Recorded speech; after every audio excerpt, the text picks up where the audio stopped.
10 సంవత్సరాల పాలనలో బీఆర్ఎస్ ప్రభుత్వం ఒక్క నిరుపేదలకు రేషన్ కార్డు ఇవ్వకుండా 6 గ్యారెంటీలను అమలు చేస్తున్న కాంగ్రెస్ ప్రభుత్వాన్ని బీఆర్ఎస్ నాయకులు విమర్శించడం సిగ్గుచేటని ముస్తాబాద్ కాంగ్రెస్ పార్టీ అధ్యక్షులు ఎల్లా బాలరెడ్డి పేర్కొన్నారు. ముస్తాబాద్ మండల కేంద్రంలోని కాంగ్రెస్ పార్టీ కార్యాలయంలో మీడియా సమావేశం ఏర్పాటు చేశారు. వారు మాట్లాడుతూ రాష్ట్రంలో కాంగ్రెస్ పార్టీకి ప్రజల నుండి వస్తున్న ఆదరణ చూసి ఓర్వలేక గులాబీ నాయకులు పార్టీపై బురదలు చల్లే ప్రయత్నం చేస్తున్నారని అన్నారు. ఎన్నికల ముందు ఇచ్చిన 6 గ్యారెంటీలను అమలు చేయకుండా కాంగ్రెస్ ప్రభుత్వం కాలయాపన చేయడానికి గ్రామ సభలు నిర్వహిస్తున్నారని బీఆర్ఎస్ నాయకులు మాట్లాడడాన్ని తీవ్రంగా ఖండిస్తున్నట్లు పేర్కొన్నారు.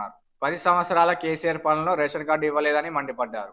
ఈ సమావేశంలో Congress party Karimnagar parliament co convener Kanameni Chakradhar Reddy, పట్టణ అధ్యక్షులు గజ్జల రాజు, యువజన విభాగం మండల అధ్యక్షులు రంజాన్ నరేష్, వ్యవసాయ మార్కెట్ కమిటీ డైరెక్టర్లు బద్దిపడగ ప్రతాపరెడ్డి, కుంబాల యాదగిరి రెడ్డి, మాజీ సర్పంచుల ఫోరం అధ్యక్షులు కలకొండ కిషన్ రావు, మాజీ ఏఎంసీ చైర్మన్ చిట్నేని అంజన్ రావు, మాజీ మండల కోఆప్షన్ షాదుల్ పాషా, నాయకులు ఎల్లాగౌడ్, ఉచ్చిడి బాలరెడ్డి, ముద్దం రాజిరెడ్డి, తాళ్ల విజయ్, అన్నం శ్రీధర్ రెడ్డి, ముత్యాల దేవేందర్, కనమేని శ్రీనివాస్ రెడ్డి, దుబ్బాక రాజు, బండి శ్రీకాంత్, కళ్యాణ్ పాల్గొన్నారు. మనకు తెలంగాణకు రావడానికి ఒప్పందాలు చేసుకొని కాబట్టి గ్రామాల్లో ప్రజలకు తెలియాల్సింది ఒకటే, మీకు ఏదైతే లబ్ధి మీకు రాలేదో అది కొన్ని సాంకేతిక కారణాల వల్ల కానీ వేరే కారణాల వల్ల అయి ఉండవచ్చు.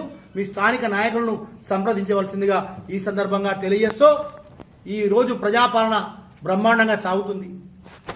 రానున్న రోజులలో ప్రజలంతా కూడా ఏకమై కాంగ్రెస్ పార్టీకి పెద్ద ఎత్తున కేకే మహేందర్ గారి నాయకత్వంలో ఇక్కడంతా నడుస్తుంది. కాబట్టి రానున్న ఎలక్షన్లో అందరూ కూడా కాంగ్రెస్ పార్టీ నాయకుల్ని గెలిపించేందుగా ఈ సందర్భంగా తెలియజేస్తూ మీకేమన్నా అవకతవకలు జరిగినా మీకేమన్నా రాకున్నా కూడా మీరు ఎంఆర్ఓ కానీ స్థానిక నాయకులను కానీ సంప్రదించి మీ సమస్యను తీర్చుకోవాల్సిందిగా ఈ సందర్భంగా తెలియజేస్తూ ఈ సమావేశం వచ్చిన కాంగ్రెస్ పార్టీ నాయకులందరికీ కూడా ప్రెస్ మిత్రులందరూ కూడా పేరు పేరున నమస్కారాలు తెలియజేస్తూ కాంగ్రెస్ పార్టీపై బీఆర్ఎస్ నాయకులు బురద జల్లుతూ సోషల్ మీడియాలో చిల్లర మల్లర రాజకీయాలు చేస్తూ ఉన్నారు.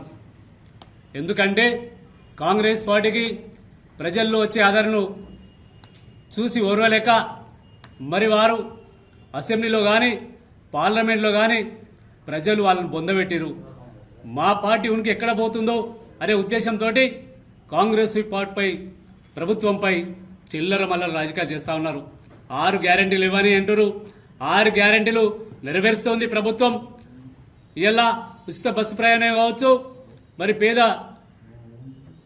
పేదలందరూ కూడా 200 యూనిట్ల వరకు ఉచిత విద్యుతే కావచ్చు, 500లకు సిలిండరే కావచ్చు, మరి రుణమాఫీ కావచ్చు. ఇలా మీది 10 సంవత్సరాల్లో కనీసం రేషన్ కార్డు కూడా ఇవ్వలేని దరిద్రపు చరిత్ర మీదే. మరి ఇలా మేం ప్రజల కోసం ఆలోచన చేసి మరి ప్రధానమంత్రి మరి ఏమైంది, ఏం సందు దొరకలేదు వాళ్ళకి, ఒకటి 15,000 దొరికింది. అరే మీ అయ్యే చేసిన 7 లక్షల కోట్ల అప్పులు ఇలా తీర్చలేక ఈ ప్రభుత్వం చాలా ఇబ్బందులకు గురవుతుంది. మరి ప్రజలను కూడా రైతులను కూడా కాపాడాలనే ఉద్దేశంతో మరి 2,000 చేసి ఎక్కువ చేసి మరి 12,000 రూపాయలను ఇలా భరోసాగా రైతు భరోసాగా ఇస్తున్నాము. ముందు మరి మన ఆర్థిక స్థితిగతులను బట్టి పెంచుకుంటా పోయి రైతు భరోసా 15,000 రూపాయలు కూడా ఇచ్చే అవకాశం ఉంటుంది. ఇలా కాంగ్రెస్ ప్రభుత్వంపై బురద జల్లే కార్యక్రమాన్ని ఇలా బీఆర్ఎస్ పార్టీ తీసుకుంటుంది తప్పితే వాళ్లకు ఉనికి కోల్పోతున్నారని తప్పితే ఇలా ప్రభుత్వాన్ని ప్రజలందరూ కూడా మెచ్చుకొని ఈ ప్రభుత్వం చాలా బ్రహ్మాండంగా చేస్తుంది, ఈ ప్రజాపాలన బాగుందని చెప్పి అందరూ కూడా సంతోషంతో ఉన్నారు. అందులో భాగంగానే మరి ఇలా స్థానిక సంస్థలు ఎన్నికలు వస్తే మరి కాంగ్రెస్ పార్టీపై ప్రజలందరూ మొగ్గు చూపుతా ఉన్నారు. మరి ప్రజలందరికీ కూడా మేము మనవి చేస్తా ఉన్నాం, ఇలాంటి సంక్షేమ కార్యక్రమాలు మీరు అందుకుంటూ భవిష్యత్తులో అభివృద్ధి పనుల కోసం స్థానిక సంస్థలు కాంగ్రెస్ పార్టీకి సంబంధించినటువంటి వ్యక్తులనే గెలిపించాలని చెప్పి మీ అందరికీ కూడా మండల ప్రజానీకానికి పేరు పేరున ధన్యవాదాలు తెలియజేస్తున్నాను. జై కాంగ్రెస్.